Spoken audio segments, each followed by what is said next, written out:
man, lahat ng awit sa mundo, di kayang ilarawan ang kadakilaan mo. Kulang ang lahat ng tula, kulang maging mga salita upang ihayag ang kabutihan mo. Awitin ko man lahat ng awit sa mundo, di kayang ilarawan ang kadakilaan mo. Kulang ang lahat ng tula, kulang maging mga salita upang ihayag ang kabutihan mo. Wala kang katulad, wala nang higit sa'yo. Wala kang katulad, wala nang papatay sa'yo. Ikaw ang Diyos noon pa man, maging ngayon at kailanman. Sa habang panahon, wala kang katulad.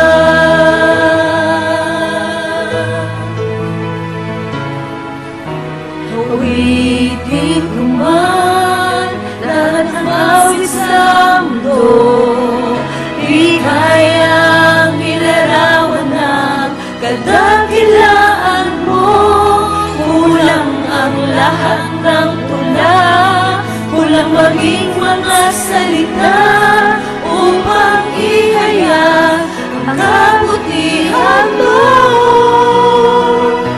Wala kang katulad, wala nang higit sa'yo. Wala kang katulad, wala nang papatay sa'yo. Ikaw ang Diyos noon pa man, maging ngayon at kailanman. Sa habang panahon, wala kang katulad.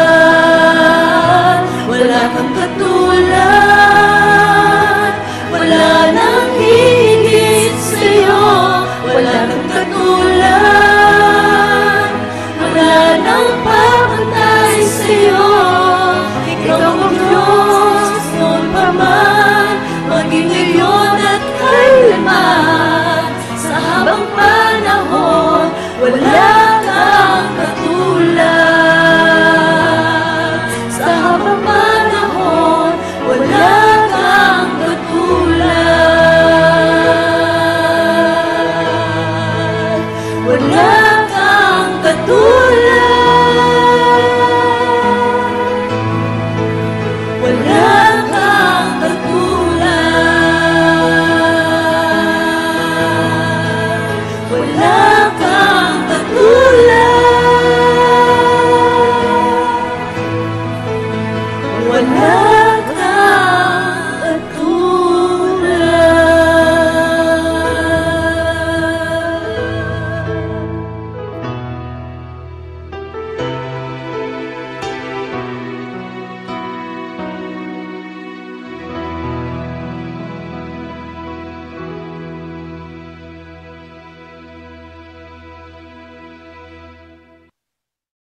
Without any further ado, if you have your Bibles with you, the book of Matthew chapter 4, verse 18 and 19.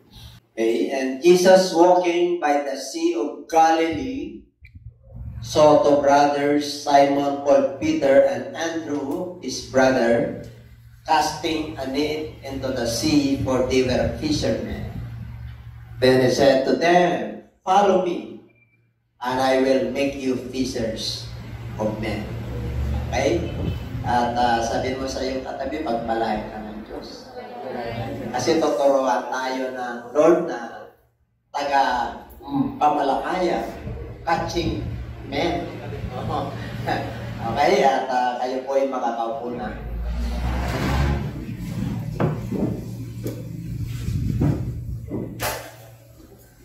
Sa mga nanonood, have a blessed day. A wonderful day for all viewers or brethren that were watching our online. Have a blessed day and God bless. Okay? At ako po ay naniniwala na patuloy po tayong pinapagpala ng ating Diyos dahil po sa kanyang mga salita. At sa umagang ito, tatalakayin po natin the highest calling. The highest calling.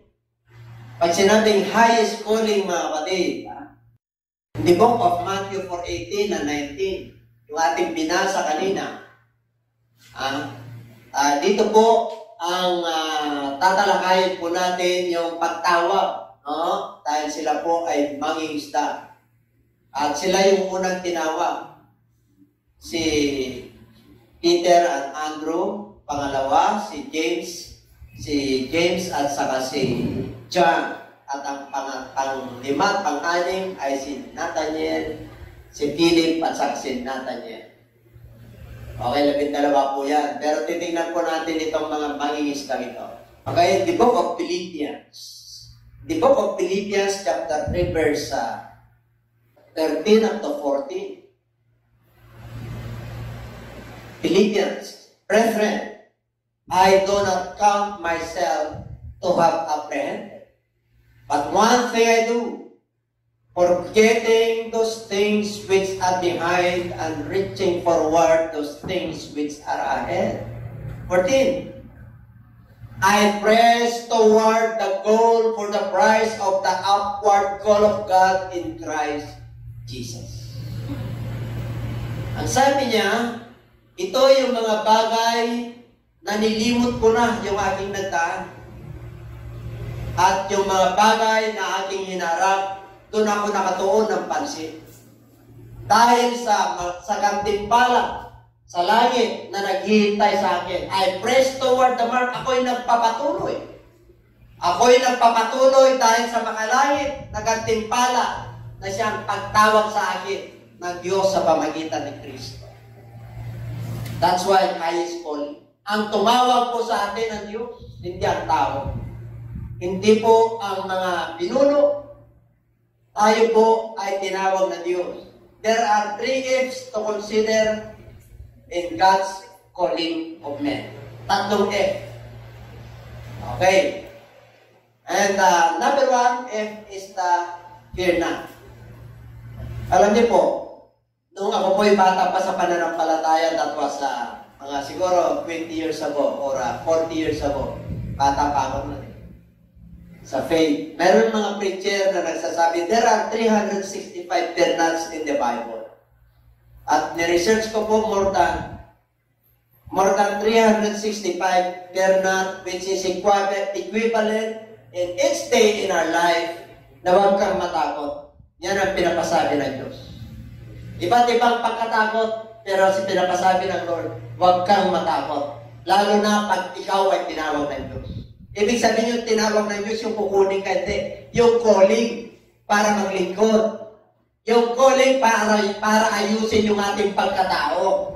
Yung calling para magiging Christ-likeness po tayo. Kaya dito po, ang sabi po riyan sa Luke chapter 5, verse 1. Okay, ang sabi ron, so it was as the multitude praised about him to hear the word of God that he stood by the lake of Gennesaret. Ito po yung unang pagtawag ng ating Panginoon sa kanyang mga alagad. Okay, samantalang siya po ay nagmi-ministry. Kasi yan po yung panahon na pagkatapos niya nag-ayuno sa book of Matthew chapter 4. At yan po siya. Kasi galing po siya sa Nazareth. Siya po ay nangangaral. Sabi niya, repent, or likewise believe the gospel because the kingdom of God is at hand. Nandito na ang karya ng Diyos. Ibig sabihin, yung nandun niya, papangaral, nandun na siya. Okay na siya ang magliligtas ng sangkatauhan. Kaya dito po, samantalang nangangaral po siya sa Matthew chapter 5, nagsisiksikan yung sa Luke chapter 5, nagsisiksikan yung mga tao. At nandito po si Apostol Pedro, okay, sila po ay naguhulog ng kanilang lambat. Okay. At samantalang sila ay naguhulog, yan sa verse 4, when he had stopped speaking, he said to Simon, launch out into the deep and let down your nets for a catch. Sabi niya, samantalang nangangaral siya sa 5:1 ng Luke, siyempre ang daming tao po. Napakaraming tao nakikinig. Kaya sabi niya, okay, yung bangka o boat ni Simon Peter, doon siya nangaral. Doon siya. Nagsisiksikan yung mga tao.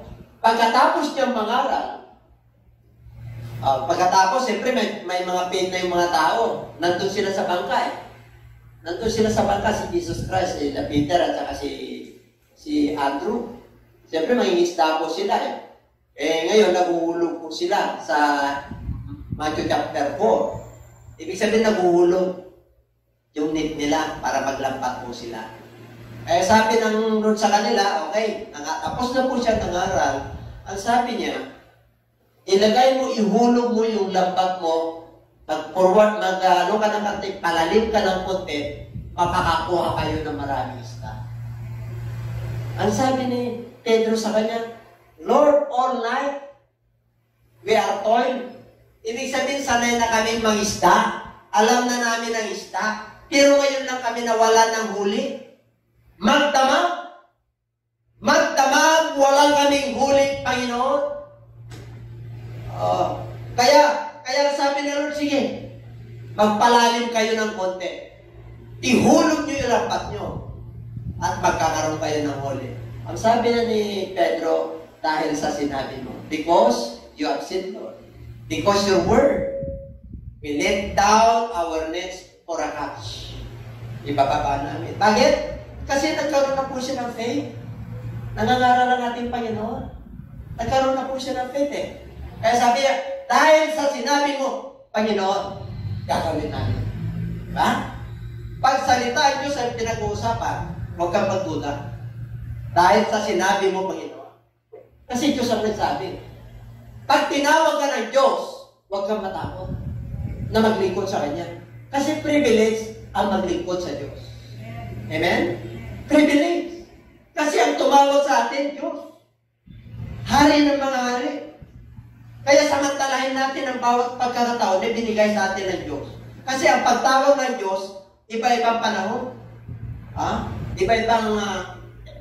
Iba-ibang level yung ating pagkatawag. Ibig sabihin, tinawag ka na may problema, tinawag ka na may karamdaman, tinawag ka na bankrupt ka. Iba-iba ang pagtawag sa tao para siya po ay magkaroon ng awareness sa kamalayan.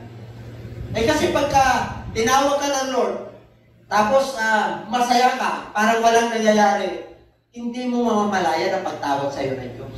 Kasi abala ka sa iyong sarili. Kaya pag tumawag ang Diyos kadalasan, yung may problema ng tao. Amen? Kasi wala na siyang mapupuntahan. Wala na siya kasi ginawa niya na lahat yung kanyang magagawa para sa kanya. Kaya dito po, nangaral po siya.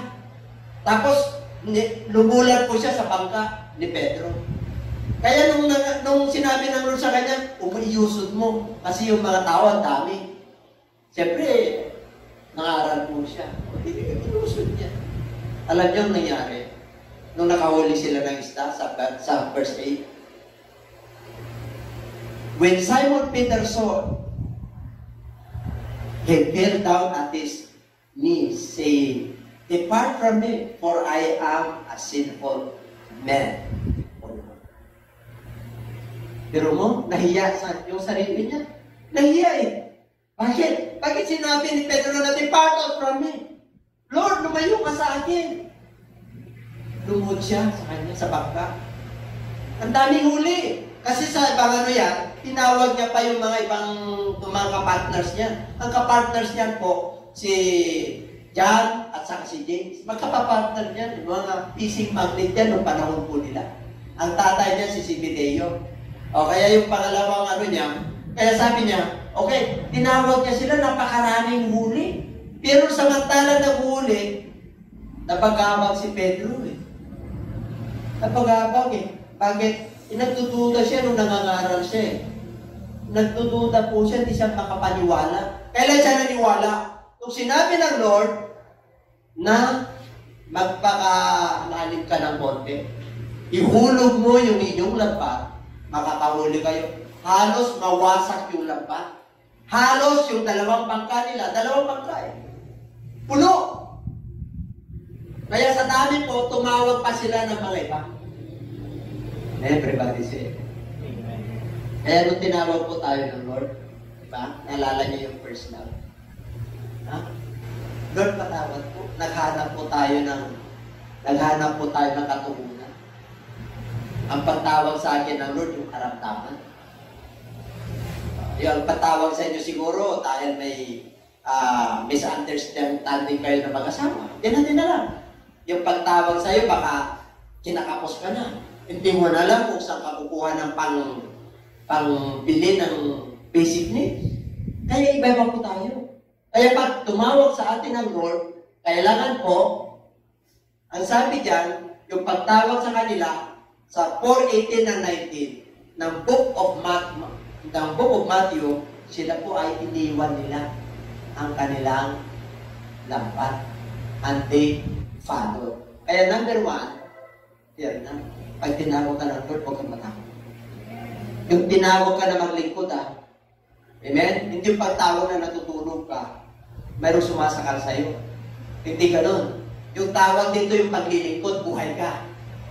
And everybody say amen. Kayo ba'y nakahanda na? Gusto nyo bang tawagin pa kayo ng Lord at magpapapansin siya sa inyo bago kayo mag-reply? Bago kayo mag-response? Huwag nyo lang hintayin nyo. Sa pangangaral pa lang ng salita ng Diyos, kailangan nandun na yung faith natin. Lord, naniniwala ko kasi salita mo yan. Naniniwala ko, Panginoon, dahil sa pakikinig ng salita ng Diyos, nagkakaroon po tayo at nabubuo yung ating mga pananampalataya. And everybody shall praise the Lord. O, palapakan natin muli ang ating Panginoon. Hallelujah, praise God. Kaya, in the book of Psalms, chapter 27, verse 1, bakit ako matatakot? Why? Because the Lord is my light and my salvation. To whom shall I fear? Pag ang Diyos ang iyong sandigan, ang Diyos ang iyong kaligtasan at lakas, at ang malaking bato, hindi ka matatakot. Oh. The Lord is my light and my salvation.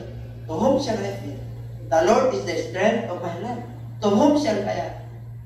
Sana ako matatakot. Sana ako masisinta kahit anong dumating sa akin. Basta, tinawag ako ng Lord, maglingkod ako sa ating Panginoon, I serve the Lord with gladness. Tayo po ay magsaserve sa Lord na may kagalakan. Hindi yung may kalungkutan kasi Diyos yung ating pinagdilikuran. Amen? Itong Sunday nga, pag Sunday natin, 2 beses tayo kumakain. 9 o'clock yung ating online. Habang naghihintay po tayo, habang nagpe-prepare, kasi mahirap din ang preparation. Amen? Kasi, para yung ating pangangaral ay karapat-dapat at kaaya-aya. Amen? Kaya sabi, the Lord is my light. Siya yung ating ilaw, siya yung ating liwanag, at siya yung ating kaligtasan. O, kanino ako matatakot? Ang Panginoon ang aking lakas at ang aking buhay. Kanino ako masisintak?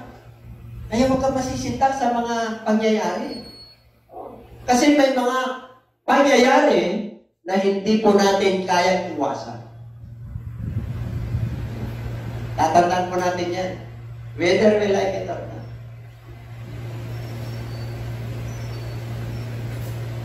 Kaya the first if is fear not. Sabihin mo siya katabi, fear not. Hallelujah. Number 2 if. Matthew chapter 4 verse 18 and 19. Fishers of men. And Jesus walking by the sea of Galilee saw 2 brothers, Simon called Peter and Andrew his brother, casting net into the sea, for they were fishermen. Sila po ay mangingisda. Then he said to them, follow me, and I will make you a fishers of men. Yung kasunod niyan, verse 20, and they followed Jesus. Nung tinawag sila, hindi na sila nagpatubili na, Panginoon, mag-ibinta muna namin itong mga ibinta mo namin itong mga iayos muna namin. Magpapaalam muna. Hindi. Talagang sumunod sila. Amen? Ang tanong, sino ngayon ang namahala sa mga isda na ibibinta? Ay, matalino yung mga kapagkakapartners eh. Negosyante ang mga yan. Of dyan. Iniwan nila sa tatay nila si Zebedeo. Marami silang tauhan. Kaya sabi nila, ano mo na, pagibenta nyo na yan, susunod na kami rito kasi nakita namin yung gumali. Naramdaman namin talaga na ngayon lang nangyari itong buhay namin ito. Yung Galilee na yan, bandang doon lang, nakahuli sila, lalaking isda. Kaya doon lang nila nakita yung himala ng Lord. Kaya doon sila naniwala. Kaya pag kumilos ang Diyos sa buhay mo, maniwala ka na, patutuo mo na yun. Huwag ka nang magduda. Amen? Yung iba nagdududa pa. Tinawag kaya ako ng Diyos. Nagbago ng buhay niya, tinawag pa kaya ng Diyos. Kasi bakit siya nagtatanong? Kasi hinahanap niya yung katuhunan niyo para sa kanya. Bakit hindi mo ako tinutukoy? Samantalang nung bata pa ako sa faith, tukod ka ng tukod. Answered prayer ako lagi. Opo, pag bata ka pa sa faith, puro tukod ng Lord sa'yo. Bakit bata ka pa sa faith? Pinagmamature ka ng Lord eh. Gatas Panginoon mo. Pero habang pumapalawak ang iyong pananampalataya, tila baga, lalo na pag worker ka, parang hindi na tumutuko ng Diyos. Pero hindi mo alam, ang Diyos nandiyan lang. Nandiyan lang sa tabi mo. Sinabi niya, I will never leave you, nor forsake you, ever unto the end of this life. Pangako ng Diyos yun. Pag ang Diyos, ang salita ng Diyos, ay tinungtungan mo at naniwala ka, Diyos yun, kikilos siya. Kikilos siya. Marami na ang karanasan niya sa buhay. Dami na. I-apply mo yung salita ng Diyos sa'yo. Sinabi mo, Lord. Yun, sinabi niya kasi. Hindi mo ako pababayaan. Hindi ka niya talagang pababayaan. Kasi sinabi niya. Kumbaga sa Lord, dinabalik mo lang sa kanya yung kanyang salita. Dinabalik mo lang. Yung mga unbeliever nga, pag ginamit yung pangalan ng Lord, may power. Lumalayas ang demonyo. Unbeliever yun. Ibig sabihin, hindi sila gano'ng sumusunod sa Lord, mababait lang sila. Yung iba, ang pagsamba nila, hindi talaga sa Diyos na tunay. Pero, ino-honor sila ng Lord because of their faith. Pangarap ko naman po yan. Dalawa lang yan. Foolish at saka wise. Pag wise ka, enter ito, the narrow gate. Pag wise ka, you shall know them by their fruits. Pag wise ka, yung Panginoon, yung relationship mo sa Kanya. Darating ang Panginoon, daming tao, Panginoon. Hindi ko kayo kilala. Bakit? Kung magawa kayo ng masama, ginagamit po namin yung pangalan mo noon. Pagpapalayas ng demonyo. Ginagamit po namin sa pangangaral.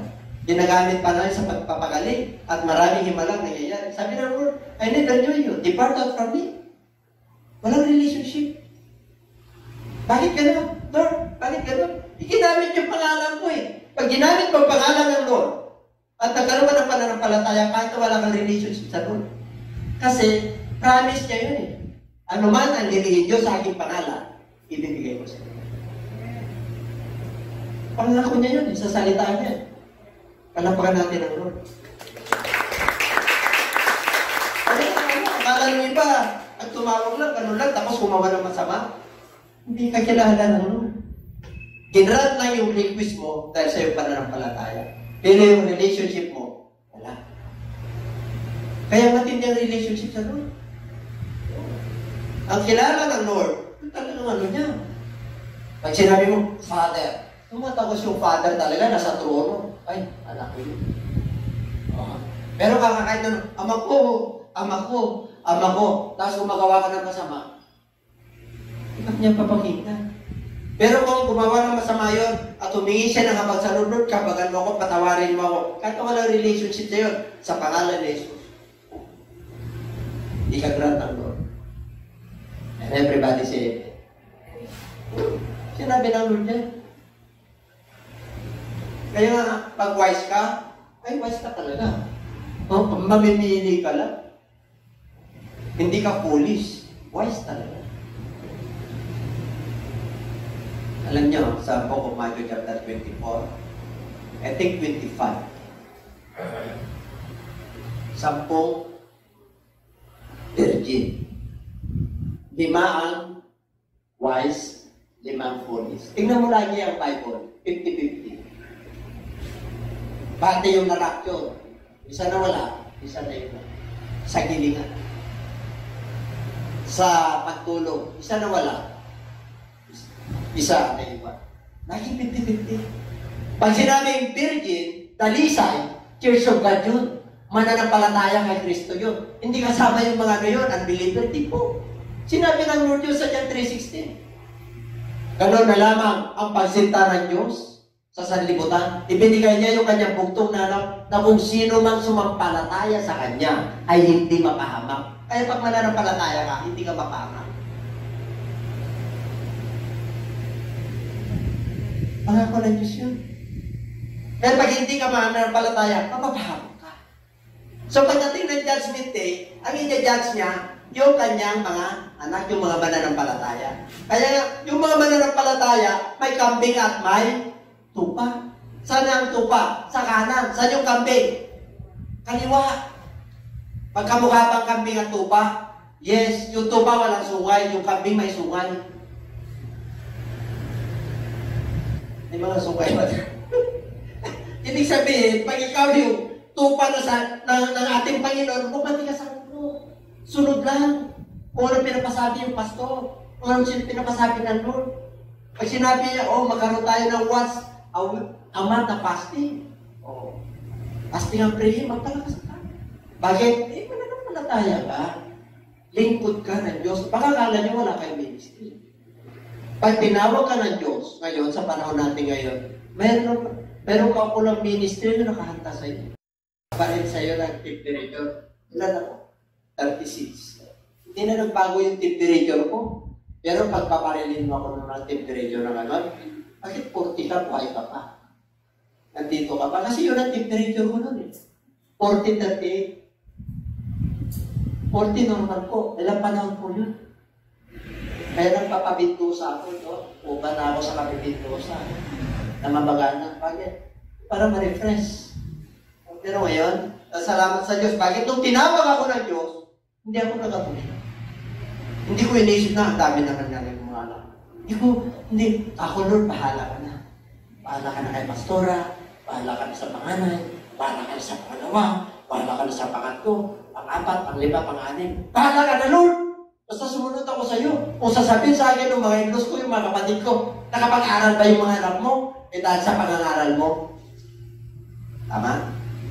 Bakit maraming inusig ng mga preacher? Anong nangyari? Iniwan nila talaga yung kabuhayan nila. Okay lang yun, wala problema. Kung yun ang pagkatawag sa iyo. Kaya pag ikaw ay preacher na mainit ka sa pananampalataya, kailangan i-discern mo muna. O pause ka muna. Huwag kang sige ng sige. Bakit? Ang daming mga preacher eh. O nag-resign, nagaganda ng trabaho. Hindi pa kaya ng church, pakainin sila. O kawawa yung mga bata. Ano ibig ko sabihin?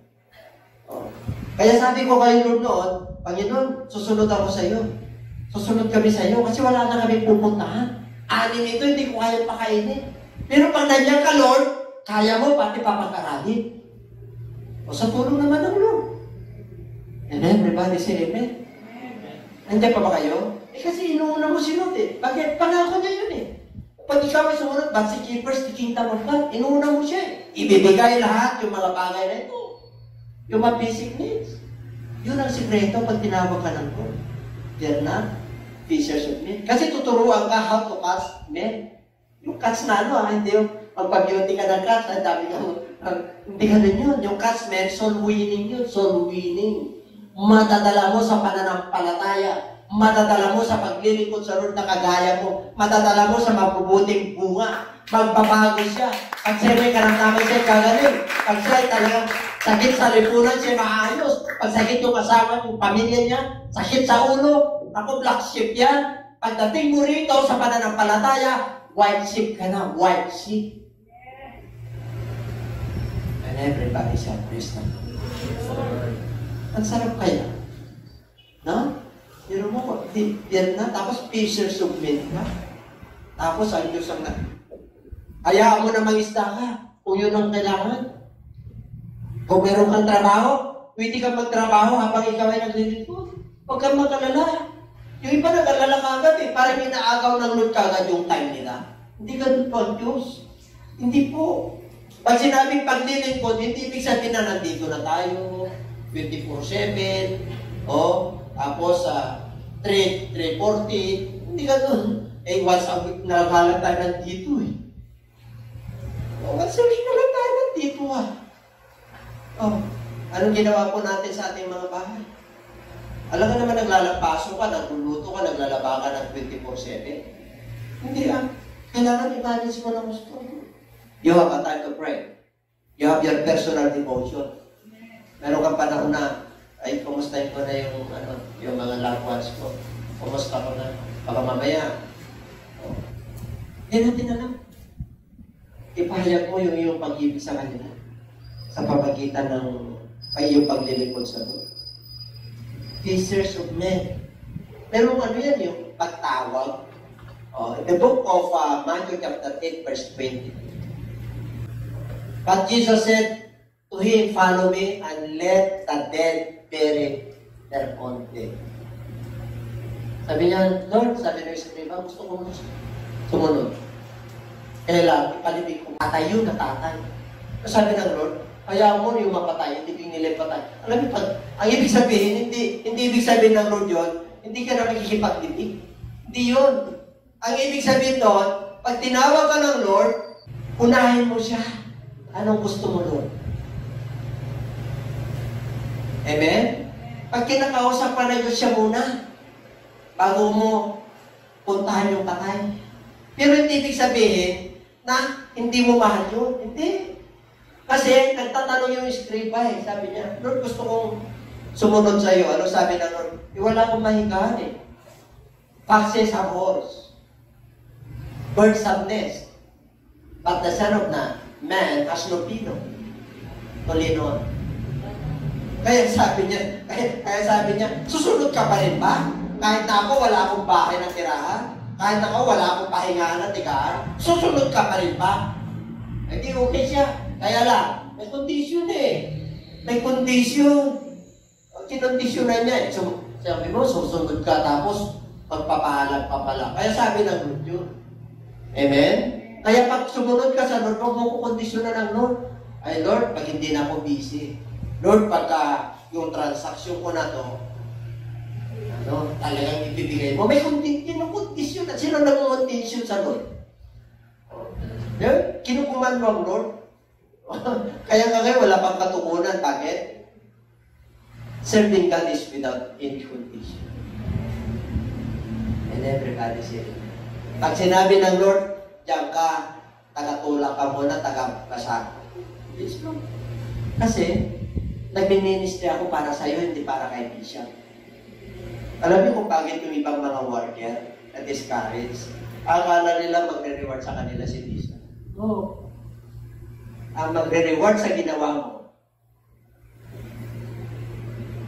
don't expect too much. And everybody say, Amen. Kalapakan natin ang ating. Kaya yung mga nagawa ng mga worker natin sa church na to, ang Lord ang magkukumpinsin. Don't worry. Yung kanilang ginawa, ikukumpinsin sila ng Lord. Kasi ginawa ko naman yung dapat ko.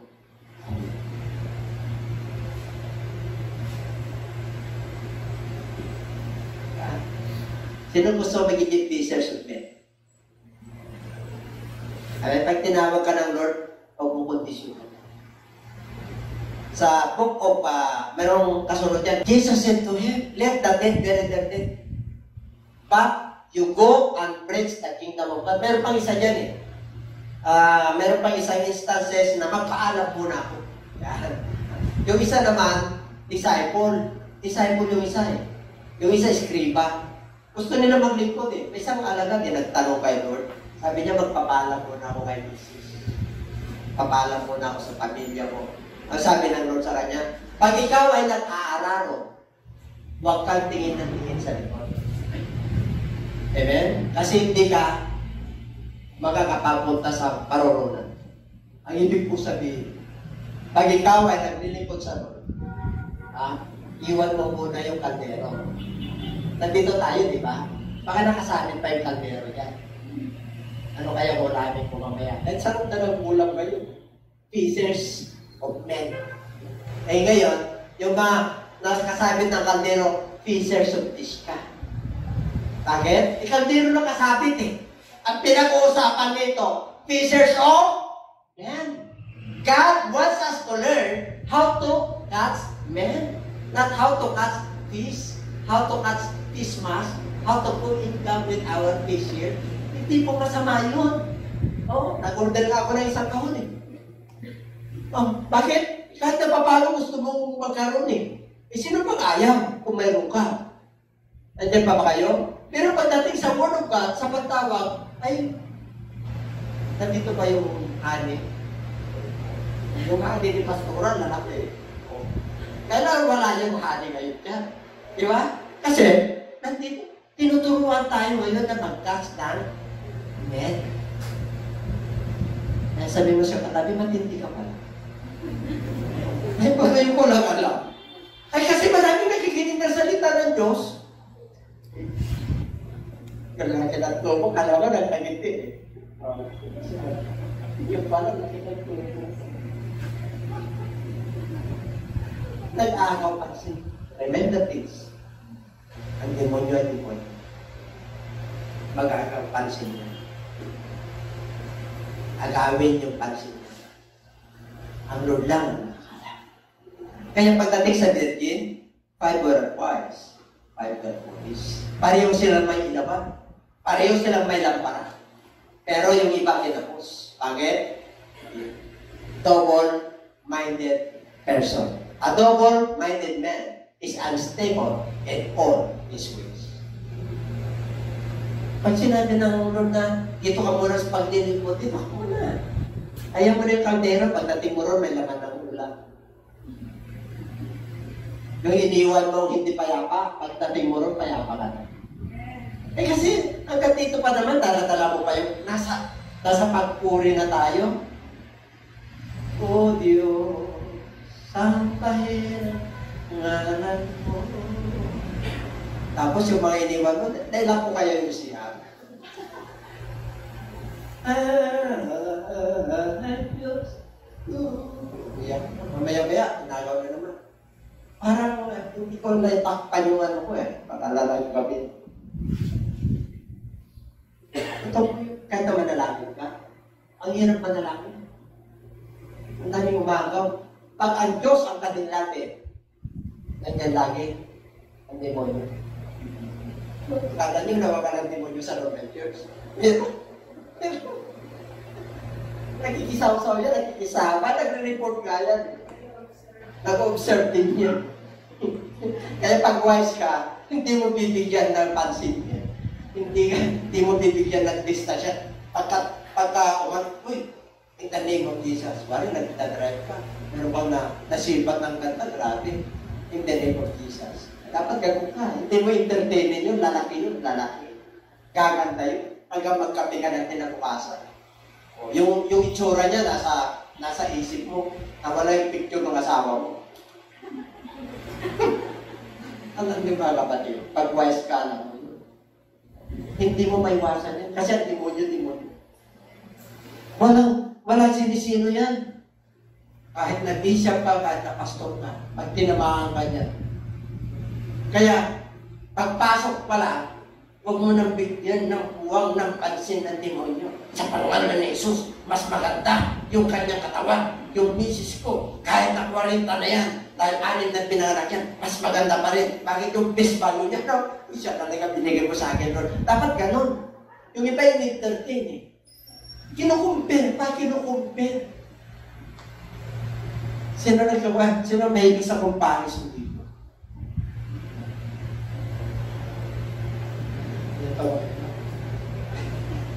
Pieces of men. Pangalawang if pa lang yan, kanina pero na. Ngayon, how to become pieces of men? Paano? Sinabi ng Lord eh. Sa Matthew 11:20, lumapit kayong lahat, kayong nabibigat ang lubha, papahingay ko ang inyong mga kaluluwa. Kayo'y lalapit sa akin sapagkat matututo kayo, sapagkat you learn from me. Bakit? Sapagkat magaan ang aking pamato, ibibigay ko sa iyo. Yan ang pangako ng Diyos. Na mapag-basers of men ka, hindi ka mapakali pagka wala kang nasulbi. Sa General Bible Study natin, sa darating na online Friday, 5 o'clock, Lord willing, soul willing, may katapik ko sa online natin. 5 o'clock. Alam niyo, pagka gano'n ng 5 o'clock, meron na kayo. Ano yung last nung fellowshipping? Wala na tayong fellowship ngayon, di ba? Wala na tayo si Kats ngayon. Ano na tayo ngayon? Panlabas. Hindi na pwede dito sa kanto kasi nalapo ko. Kaya tapos na lang. Tapos, ano na lang tayo? Oh. Yung fellowshipping ngayon, nabawasan. Dati, dami tayo rito eh. Pati bata kasama. Puno yung kwarto. Bakante na lahat yung mga fellowshipping. Ano ka magpe-fellowshipping sa kabila ng pandemic? Samantalang sinabi ng Lord, huwag ninyong hayaan, not forsaking the assembly. Huwag niyong hayaan yung mga assembly, lalo na malapit ng darating ang Lord. Kaya, ang sarap. Pag sinabi, first, fishers of men, how to catch men. Ay, ang dami tayo. Tuturuan ka ng Lord. Diba? Gusto mong how to learn to catch men? Third F. Ito naman. First, fear not. Second, fishers of men. Third, I have decided to follow Jesus. I have decided to follow Jesus. Kasagsagan ng fasting, ang hihilid. I have decided to follow Jesus. Nung nakatikim ng kanin, ako, tumaas na naman yung kanyang physical. Meron na naman mga mag-aagaw ng attention. Siyempre may testing of faith pagka Lord. Siyempre sabi ko, I have decided Tinignan ni Lord, isipin na talaga. Narinig ni Lord yun lumuha ka pa nga Decided to follow Jesus. Pinakinggan ka na Lord, tuwa-tuwa Lord umuwi na pagkatapos na. Leba na naman. Tinitingnan lang ng Lord. Alam mo, natutuwa Diyos kung nakakapasa tayo Natutuwa lang siya. Kaya pagka tayo nagkakamali, kinukutosan lang tayo. Ang pagkutos niya lang yung isang lang. Kasi pagkakutos, lugtong pa talaga. Isang hairline lang, alam niya na. He knows the numbers of your hair that are falling. Yung mga nalalagdag, yung mga buhok. Bilang niya. Akala mo itong COVID na ito, wala si Lord. Ay, nandiyan si Lord. Kaya pag yung mga scientist, tinignan ng mundo, nakabalot ng COVID-19.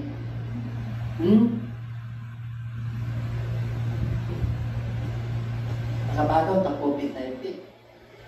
Pero, akala nila tulungan mo. Hindi po tulungan mo. Nagmamatsyag naman. At tinitignan niya kung sino yung ilaw sa mundo ito sa panahon ngayon. Sinabi niya sa Luke chapter 18 verse 8, may datnan pa kayo na mananampalataya sa lupang ito, pagbalik ko. Pagdating ng Lord ngayon, yung pananampalataya niya, nandiyan pa rin ba?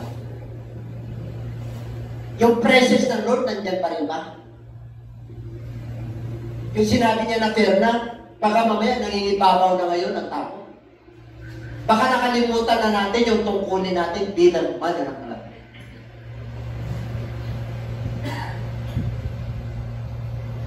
Matthew chapter 4 verse 9. Then I said to them, follow me, and I will make you fishers of men.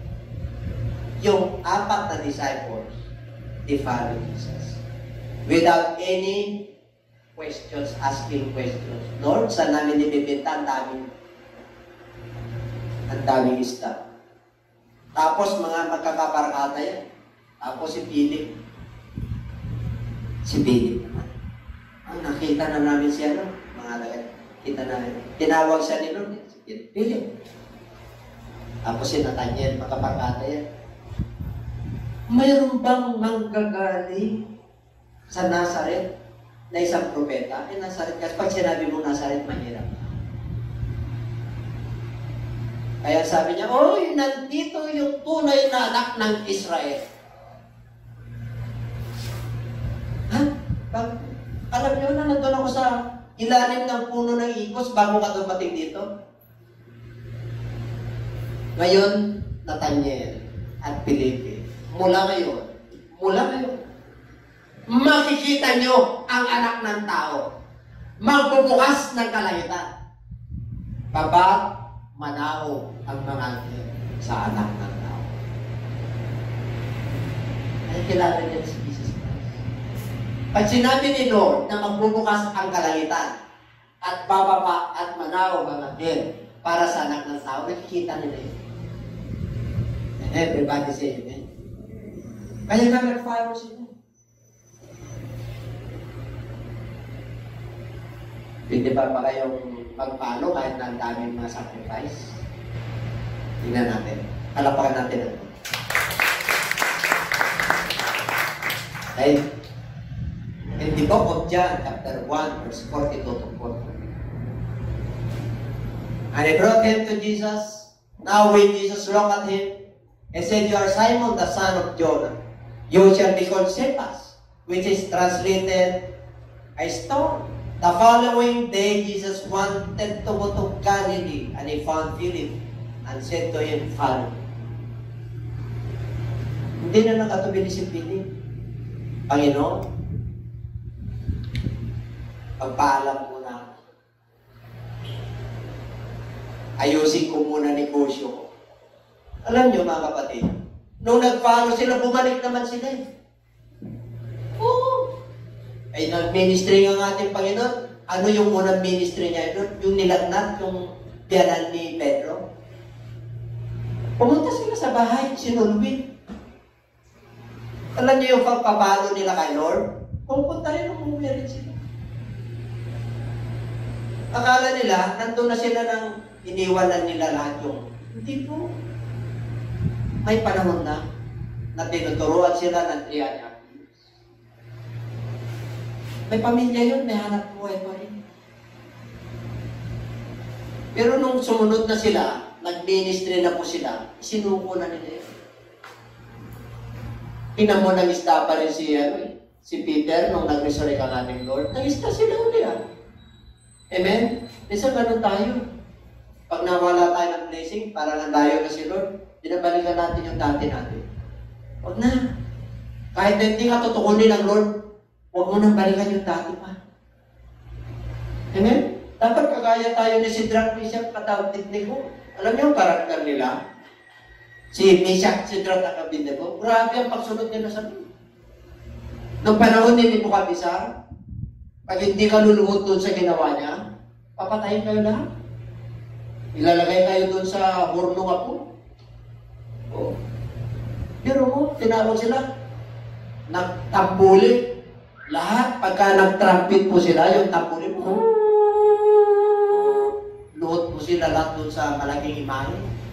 Yung 3, hindi lumuhod. Nagalit yung hari, pinatawag. Ba't di kayo lumuhod? Hindi nyo ba alam na ihuno kayo sa apoy? Papatayin kayo? Alam namin po. O sige, itong kondisyon. Patulugin ulit yung trumpet. Hindi pa rin sila lumuhod. Ano sabi nila? Iligtas man kami ng Diyos o hindi. Hindi kami lulod dyan. Ano ibig sabihin? Kilala na natin yung paglilingkod natin. Kilala na natin ng Diyos. Kahit na anong mangyari, huwag ka nang bibitaw.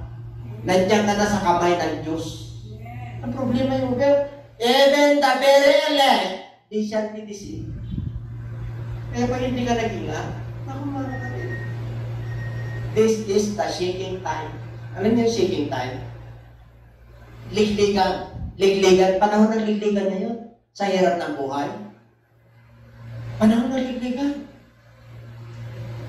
Sa hirap ng buhay, yung iba magiging unfaithful sa ibang bagay. Oo. Ano yung unfaithful? Kahit na gano'ng ka-faithful, pagka, di ba meron yung tinatawag na takalan ng Diyos? Merong mission nito, God. Pag sinabi niya na, iyan ang akin, siyempre sa hirap ng buhay, mamimili ka. Pero pag tapat ka, hindi mo compromise yun kasi papakainin ka ng Diyos. Pagbubuksan ka pa rin ng Diyos. Kasi doon mo, ito-demonstrate ang Diyos yung kanyang kapangyarihan.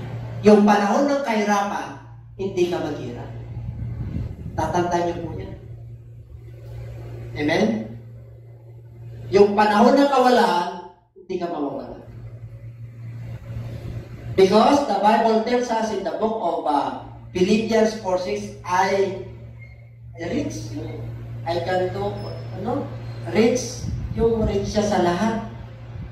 But my God shall supply all your needs according to all His riches and glory. Very rich ang ating Diyos. Hindi doon sa panahon ng COVID, hindi doon sa panahon ng ayuda. Ang ibig sabihin, ang kayamanan ng Diyos ay hindi mo matarong. Kahit nawala ng pagkain ng lahat, kaya kang pakainin ng Diyos. Kaya gumawa ng Lord ng himala para magkaroon ka. Kaya huwag ka magtiwala sa sarili mo kakayanan. Lean not in thy own understanding. And all your ways, acknowledge Him, and He shall direct thy path. Pag sinabi ng Diyos, pieces of men ka, fear not. Follow me, you follow Him. Hindi ko COVID, wala nang ganito. Hindi. Ang Diyos ang maluwalhati. Ang Diyos ang may taas. And everybody say amen. Oh. And they brought him to Jesus. Now when Jesus looked at him, he said, "You are Simon." Grabe. Kaya pato si Simon. Pato. Ang kanyang foundation ay nakalagay sa ibabaw ng pato. Diba? Pag wise ka, nasa ibabaw ng pato. Yung buhay mo nasa ibabaw ng pangako ni Jesus Christ, pangako ng Diyos, pangako ng salita ng Diyos. Darating man ang baha, darating yung bagyo, hindi ka matitinag, unmovable, unshakable. Bakit? Yung foundation mo, antindi. Antindi. Sabi mo sa katabi, antindi mo sis, antindi mo bra. Hanggat maaari ka, mananghalian na tayo ng lagi rito. Kasi once a week na lang tayo magkikita. Totoo po yan. Dapat magpaunan na lang tayo dito. Para magpalangasan na lang tayo, kanya-kanyang bahong tayo. Tapos yung iba mag-practice na. Kasi hindi ko na talaga pinapupunta po yung iba. Kasi sa hirap ng transportation, napakamahal po. Naawa rin ako sa mga kapatiran. O biro mo, 4 times na lang tayo mag-init. Kung na kayo mag-apura, dapat meron na tayong bawal-bawal na kasirulan dito.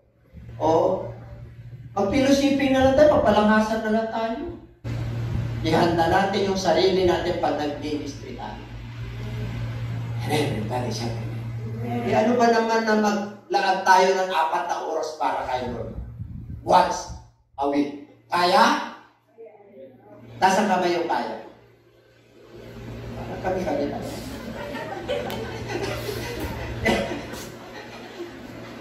Hindi totoo po yun. Dapat yung mga men's fellowship, ito ang gagawin natin. Mag-meeting tayo online. Lumalakas na yung ating telco ngayon. Hallelujah. Baka paalis na yung mga ibang dinanggit ni Presidente.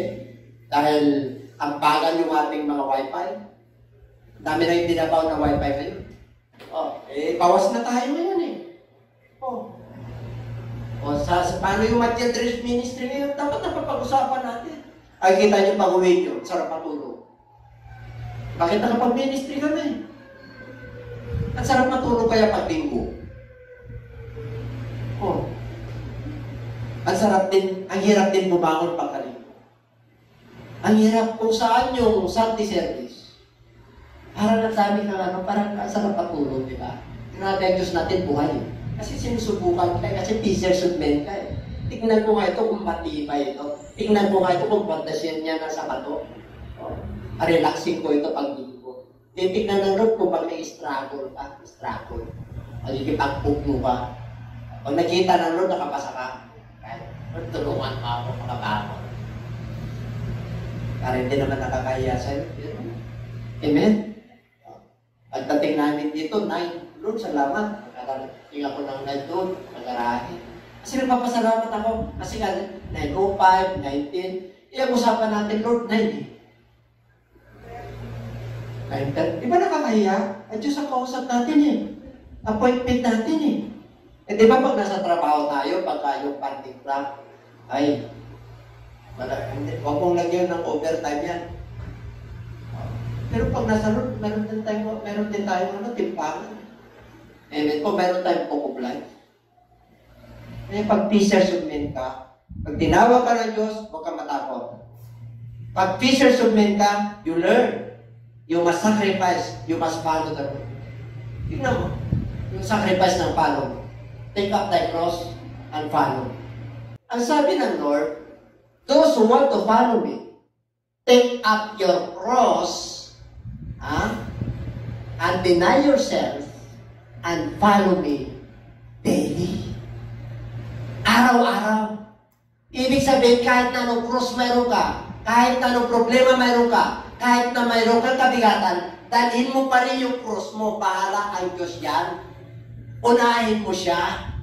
Kahit na may dala-dala kang problema, may pinagdadaanan ka, yung paglilikod mo, hindi nagkukulang, hindi nagbabago. Yung iyong pananampalataya ay nakatuon lagi sa mga pangako niya. Pag sinabi mong follow me, without any, without any further delay, parang yan sa government eh. Don't delay. Government project. May Bible study tayo ron. Don't delay. Naghintay yung mga tupa ron. Nagbigay lang ng pagkakataon ng Diyos para makapasok po tayo sa social media. And everybody say it. Then said Jesus unto his disciples, if any man will come after me, yung follow me, after 3:8 na yun will follow me, let him deny himself. Kailangan, kalimutan mo yung sarili mo, yung will ng Lord muna. And take up his cross. Ibig sabihin may sacrifice ka. Basta tao ka, mayroon kang cross. Tatandaan niyo po yan. Lahat tayo may kanya-kanyang cross. Si pastora may cross yan. Ako may cross. Pwede namin pagsamahin, magtulungan tayo. Ibig sabihin, problema natin ito. May cross yan. May cross tayong lahat. Wari, cross mo yung boyfriend mo. Wari, cross mo yung hanap buhay mo. Wari, yung cross mo yung sakit mo.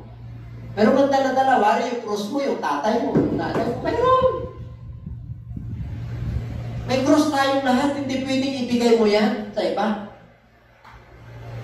Sampa dito linod, kundi magkakatibilo pa kayo. Kaya yung iba, nagkakaroon sila ng pagkakasala kasi ito yung cross ko. Wala yung pag-ano niya ng taloban niya, hindi ka. Meron siyang kaibigan. Ito yung cross ko, ito yung problema ko. Ay ganun. Katibilo pa na. Nandiyan pa ba kayo? Kaya yung cross nyo, ingatan nyo. Ibig sabihin, may sacrifice talaga. Hindi ka pwede pumasok sa langit na walang suffering. Si Kristo nga Panginoon Diyos siya, nag-suffer siya. Ikaw, ang sarap ng buhay mo, tapos langit ang punta. Hindi nabuhay ka sa laman, tapos papasok ka. Admiral Diyos pag kayo. And everybody say amen. Ang Lord, sabi niya, hindi yung mga manghil na, yung mga mananampalataya nga, ni halos hindi makapasok sa langit. Sinabi niya sa 2 Peter. Ano sabi ng Lord? Makikilala mo sila sa bunga. Pag bunga ng ganon, labag sa salita ng Diyos, umalis ka na dyan. I-wise ka Ay, yung iba gusto kasi gusto niya rin ganon Kung ano ay yung puno, yun din yung bunga. Kaka yung puno yung bunga, meron din dalawa. Hindi pa ba kayo? Kaya pag hindi ka nag-ingat, mahirap. Madadaya ka ng demonyo. Deceiver ang demonyo. Kasi demonyo siya. Kailanman hindi nagbago yan. Mula pa nung unang panahon, he is a liar. He is the father of lies. Kaya sabi niya, follow me, for whosoever will save his life shall lose it. And whoever will lose his life for my sake shall find it. For what is a man profited if he shall gain the whole world and lose his own soul? Or what shall a man give in exchange for his soul? Kaya mo bang palitan yung kaluluwa, yung paglilingkod mo sa Lord, tapos ibibenta mo yung iyong paglilingkod? Ganyan nangyari kay Judas, bininta niya si Lord. Tinuruan niya ng 300 years. Minsan tayong mamananampalataya, pinagpapalit natin na exchange, barter trade, in-exchange hindi, pag naglingkod tayo sa Lord, schedule natin kay Lord, commitment natin kay Lord. Pag may sakit ka, hindi ka makapunta, sabihin mo lang, alam din ni Lord yun. Kaya pag tinawag ka nga ng Lord, fear natin. Lalo na sa paglilingkod. Pagka tinawag ka ng Lord, you will catch me. God will teach you how to catch me. Paano ka matututo kung hindi ka pupunta sa church? Paano ka matututo kung hindi ka nakikinig sa pastor? Paano ka na matututo kung hindi ka tumutupad o sumusunod sa panuntunan ng Lord? Meron pa ka. Number 3, follow me. Take up your cross. And everybody say, kaya? Kaya. Kaya. Tayo po lang tayo ngayon. Kaya huwag natin pagpalit yung ating mga kaligtasan sa ano pa man. Nasa kamay ka na ng Diyos. Kahit na ganitong pandemya, mga kapatid, dapat magbibigit tayo lalo sa Diyos. Dapat lalo tayong magpakatibay. Dapat lalo tayong mananalangin, magpapasting. May panahon po tayo sa isa't isa. Amen? Yung iba, halos ayaw na pumunta sa church. Bakit? Nalalala, mahawa. Totoo po yun. Wala na ng pasok. Baka next year ng pasok ng mga bata. Kasi ayaw talaga ng mga presidente natin na. Ano gagawin po natin ngayon? Yung Vietnam. Bakit tinawag ka? Huwag kang makalala, tuturuan ka ng Diyos para maging fishers of men. Para yung mga kapag-anak mo, madadala mo kahit na panahon ng pandemya. Alam niyo yung panahon ng pandemya, dapat nagsusubwin ka eh. Nagsusubwin pa kayo? Ay, mga kapatid, ang sarap magsubwin ngayon. Mababait ang tao. Patanggapin mo lang kahit hindi ka marunong magpatanggap. Lord, tulungan mo kung magpatanggap. Tatanggap sila. Bakit? Wala na sila pupunta. Tom, siya ko. Saan pa tayo pupunta? Wala na. Hintayin na lang natin yung rapture, yung pagtunog ng mga trompeta ng Diyos. Yun ang pag-asa natin eh. Ang pag-asa natin ngayon ang Diyos. Hindi natin alam kung mag-break up itong gera na to. I don't know how to read this.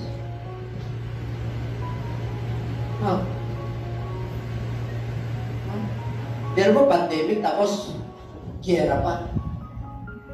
Ano mangyayari? Sabi na nun, this is just the beginning of sorrow. Saan pa tayo pupunta? Kaya pupunta na lang ako kayo. Bahala na. Amen? Andyan pa ba kayo? 3 if yun, huwag yung pagkakalimutan.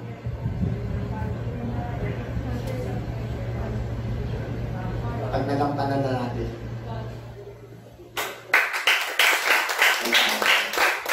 Salamat sa Diyos.